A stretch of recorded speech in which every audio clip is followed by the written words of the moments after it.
پاکستان کی میں آپ سے متعلق مختصر وقت کے لیے اپنے خیالات کا اظہار فرمائیں۔ نحمده ونصلي على رسوله الكريم اما بعد اعوذ بالله من الشیطان الرجیم انما المؤمنون اخوہ۔ بسم اللہ الرحمن الرحیم۔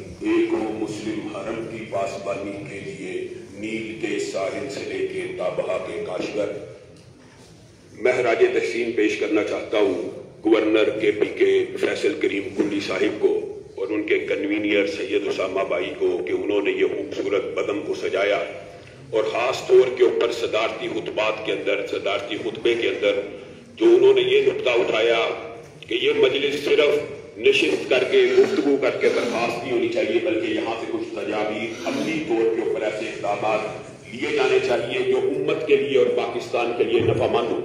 تو اس حوالے سے گفتگو کر کے میں نے کچھ اور کرنی تھی، لیکن ان کی اس بہترین تنبیہ کے بعد میں 4 گزارشات اور 4 قراردادیں اس ہاؤس کے ذریعے پیش کرنا چاہتا ہوں، اور یہ چاہتا ہوں کہ اعلامیے میں ان کو حصہ دیا جائے۔ پہلی بات سید ضیاء اللہ شاہ بخاری بھائی نے کہی کہ ابھی رمضان آئے گا، 8 تراویح 30 تراویح کی بحث ہوگی، رفع دین کی بحث ہوگی۔ میں ایک بات کہنا چاہتا ہوں، جب تک حقیقی بیماری اور مرض کو سمجھا نہ جائے اس کا علاج نہیں ہو سکتا۔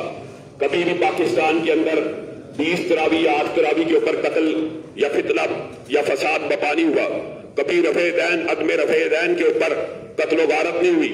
قتل و غارت پاکستان کے اندر صرف ایک بنیاد کے اوپر ہوتی ہے، جس مقدمے کو ہم برطانیہ، یورپ، امریکہ کے سامنے رکھتے ہیں کہ رسول اللہ کے اوپر اگر آپ ایمان نہیں بھی لے کے آئے تو وہ مسلمانوں کے لیے جذباتی اور سینٹیمنٹس کا ایشو ہے، ہیٹ سپیچ نہیں ہو سکتی، رسول اللہ کی ذات کو نشانہ نہیں بنایا جا سکتا۔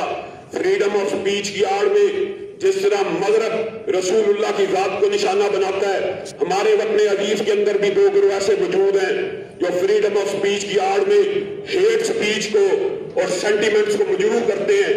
یہاں اگر یہ ہاؤس اللہ کی قسم کھا کے کہتا ہوں اس بات کے اوپر اتفاق کر لے کہ مقدسات اہل سنت کی اس معاشرے میں توہین نہیں ہوگی، مقدسات اہل تشیع کی اس معاشرے میں توہین نہیں ہوگی، اہل سنت کا ایک ادنا سا طالب علم اور نمائندہ ہونے کے ناطے سے یہ بات کہتا ہوں، اللہ کی قسم اگر کسی اہل بیت کی کوئی شخص توہین کرے ہمیں یہ بات منظور ہے اس کی زبان ہی نہیں کاٹی جائے، اس کو چوک میں پھانسی کے اوپر لگا دیا جائے۔ لیکن ہمارا یہ مطالبہ ہے اگر ہم اہل بیت میں سے کسی کی توہین نہیں کرتے تو یہ ہاؤس اس قرارداد کو بھی منظور کرے کہ مقدسات اہل سنت کی بھی توہین نہیں ہونی چاہیے۔ آپ کسی صحابی کے بارے میں، ماں عائشہ کے بارے میں، سیدنا امیر معاویہ کے بارے میں جو بھی نظریہ رکھتے ہو آپ اپنے گھر کے اندر اس کو بیان کریں، لیکن یہ مقدسات اہل سنت میں سے ہے، اگر اس کو معاشرے میں بیان کیا جائے گا اس طرح جیسے آپ کرتے ہیں، سیدنا ابو بکر سے لے کے سیدنا امیر معاویہ تک اگر کسی ایک صحابی کی بھی توہین ہو تو میں اپنے برادر آغا جواد لکھوی سے اور شبیر محسبی سے یہ مطالبہ کرتا ہوں کہ اہل سنت کی طرف سے ہم نے تو اعلان کر دیا، آپ بھی یہ اعلان کیجئے کہ مقدسات اہل سنت کی توہین کرنا سب سے بڑا جرم ہے، اور آج کے بعد اگر سیدنا ابو بکر سے لے کے سیدنا امیر معاویہ تک کسی کی توہین ہوگی ہم اہل تشیع اس کو اپنے مکتبہ فکر سے خارج کر دیں گے۔ اللہ کی قسم اسی وقت فرقہ واریت ختم ہو جائے گی، اسی وقت ختم ہو جائے گی۔ آپ بیماری کو دیکھتے ہی نہیں، آپ بیماری کو آپ نبض پکڑتے ہی نہیں۔ اللہ کی قسم فطرہ میں خود بتائیے علامہ احسان اللہ ظہیر شہید اس فرقہ واریت کا شکار نہیں ہوئے؟ یہ میرا بھائی حامد الحق اس کے والد صاحب شہید نہیں ہوئے؟ یہاں پہ شہداء کے وارث بیٹھے ہیں، اور یہ بنیاد صرف یہ ہے۔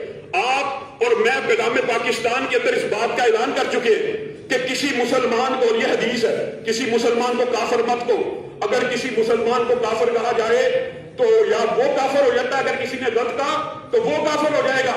مسلمان کو کافر کہنے سے تو بندہ کافر ہو جاتا ہے، لیکن سیدنا ابو بکر کو بے ایمان کہنے سے بندہ پھر بھی ایماندار رہتا ہے۔ اللہ کا خوف کرنا چاہیے۔ ایک قرارداد یہ ہے کہ فیصل کریم کنڈی بھائی کو آگے بڑھ کے یہ اعلان کرنا چاہیے کہ جس طرح اہل بیت کی اسلامیہ میں شامل کرے نہ کوئی تمام اہل سنت، میں ان کا نمائندہ ہونے یہ سارے بیٹھے ہیں، اللہ کی قسم دستخط کرنے کے لیے تیار ہے کہ اہل بیت کے کسی فرد کی توہین اس کو پھانسی لگا دی جائے، دستخط کرنے کے لیے تیار ہے۔ اور اسی طرح ہم آپ سے مطالبہ کرتے ہیں کہ سیدنا ابو بکر سے لے کے سیدنا امیر معاویہ تک کسی کی بھی توہین ہو تو کم از کم اس کے خلاف قانون حرکت میں آئے. قانون ہاتھ میں کیوں لیا جاتا ہے؟ جب لوگوں کو یہ اعتماد نہیں ہوتا کہ قانون حرکت میں آئے گا. ہاں قانون کا غلط استعمال ہوتا ہے, میں نے تشیع کے تحفظات کو مانتا ہوں, قانون غلط استعمال ہو سکتا ہے, ہوتا ہوگا, لیکن کسی قانون کے غلط استعمال ہونے کا مطلب یہ نہیں ہوتا اس قانون کو ختم کر دیا جائے. قانون غلط قتل کا بھی استعمال ہوتا ہے تو کیا اس کے قانون کو بھی ختم کر دیا جائے؟ پہلا مطالبہ یہ ہے. اور دوسرا مطالبہ جو برادر عزیز فیصل کریم کنڈی نے ابتدا میں لکھا وہ وحدت امت, انما المؤمنون اخوہ, اخوت اس کو کہتے ہیں. چبے کانٹا جو کابل میں تو ہندوستان کا ہر تیر و جمع بےتاب ہو جائے. آج فلسطین کا قضیہ امت لہو لہان ہے اور فلسطین کے بارے میں جیسے مسلمانوں نے جذبات کا اظہار کیا اس ہاؤس کے ذریعے ایک فلسطین کے حق میں جو قرار دادیں ہیں, نتنیاہو کے جو گندے اور غلیظ بیانات ہیں اس کی بھی مذمت یہ ہاؤس کرے. اور تیسری قرارداد میں یہ پیش کرنا چاہتا ہوں, جس طرح مسجد اقصی مسلمانوں کے لیے مقدس ہے اسی طرح بیت اللہ الحرام بھی مقدس ہے, اسی طرح مسجد النبوی بھی مقدس ہے. اگر ٹرمپ یہ بیان دیتا ہے کہ فلسطینیوں کو سعودی عرب میں آباد کرنا چاہیے تو سعودی عرب کے ساتھ بھی ہمیں اظہار یکجہتی کرتے ہوئے یہ بات کا اعلان کرنا چاہیے اس ہاؤس کے ذریعے کہ سعودی عرب بھی ہمارے لیے ریڈ لائن ہے, مکہ اور مدینہ بھی ہمارے لیے ریڈ لائن ہے. ہم ان کے بیان کی بھی تائید کرتے ہیں کہ اگر آپ نے فلسطینیوں کے آبادی کا ایک منصوبہ سعودی عرب سے مطالبہ کیا تو ہمارا مطالبہ آپ سے ہے کہ آپ الاسکا کے اندر اور گرین لینڈ کے اندر اسرائیلیوں کو جا کے آباد کر دیں. اور آخری قرارداد جس کی طرف بھائی حامد الحق نے اشارہ کیا اور میں اور آپ اس سے غافل رہے, ہم نے غور ہی نہیں کیا. انہوں نے کہا کہ اس وطن کے اندر ہر نظام کو آزما لیا گیا. جرنیل آئے, بیوروکریٹس آئے, شوکت عزیز, شوکت ترین اور عبدالحفیظ شیخ کی شکل میں ٹیکنوکریٹس آئے. ہر نظام کو فیصل بھائی آزما لیا گیا, ہر نظام کو آزما لیا گیا. لیکن یہ وطن جو لا الہ الا اللہ کی بنیاد پہ بنا, اللہ کے لیے ایک موقع اسلام کو بھی دیجیے. اور جو بات انہوں نے کہی ہے